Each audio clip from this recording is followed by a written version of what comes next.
Morning, welcome to this week's challenge. So, the challenge is to distinguish who it is that you want to be when you grow up. Now, when we were younger, we all wanted to be something and we were very clear about it. My son wants to be an airplane pilot. My other son wants to be a mechanic. My daughter wants to be a writer, and my 4-year-old wants to be whatever comes to mind at the time. We have this assumption that at some point in life you choose who you want to become and then you just work really hard towards achieving that outcome, and that's your life.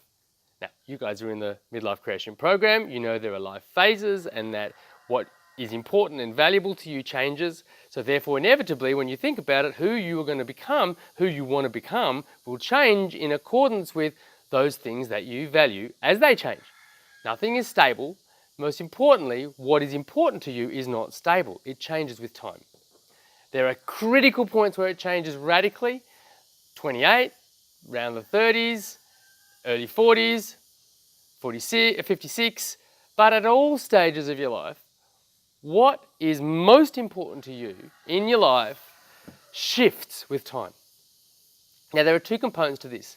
One is it shifts in accordance with your Leitmotif, with the thing that is pulling you forward into the future, your soul's journey, the set of agreements you made before you were born with other souls, or the intrinsic sense of future that you have, or whatever you want to call it, right? The thing that pulls you forward. The other thing that shifts is that you start to shed those values and assumptions that you've assumed from other people, parents, friends, family, and your general community. So the exercise is to start to look at those two things. What is it that's pulling you forward, your leitmotif, and what are the things that you need to let go of, the values that you should let go of, that really aren't yours or don't serve you anymore or are just no longer appropriate to your stage of life. So, I'm going to tell you a very quick story about both of those things. And then I'm going to sign off and let you do the exercise. The first story is that your leitmotif is stronger than you. So this work will help you distinguish what it is. Bernard Lavegood, the famous organizational psychologist, said that when he hit his 40s, he was drawn to do work with young people, that it was never in his life plan. And yet he felt compelled to do it and created a life around that.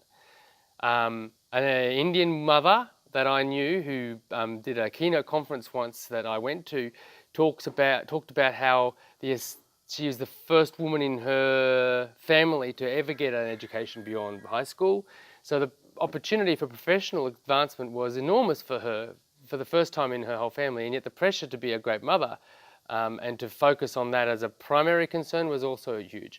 And she needed at some point to make a choice, and she decided that what she wanted, chose, was given to her, I don't know, was that the relationship with her professional life was more valuable to her than who she was as a mother. That's extraordinarily confronting, but not that I want to say, it's not that she loved her children any less, but that she actually valued her professional development more than she valued her role as a mother. Now, she was responsible for that and found ways to support her family so they got what they needed, and she loved them dearly and spent a lot of time with them. So it's not that she kind of abandoned her children, but she had to get clear for herself what actually was the values that were important to her and then create a future that was consistent with that.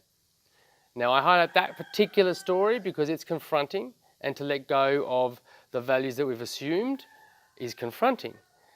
So when I give you the exercise, you're going to get to score yourself on these 4 categories. I invite you to really look, are you scoring yourself because it's what you actually value, or are you scoring yourself because it's what you think you should value?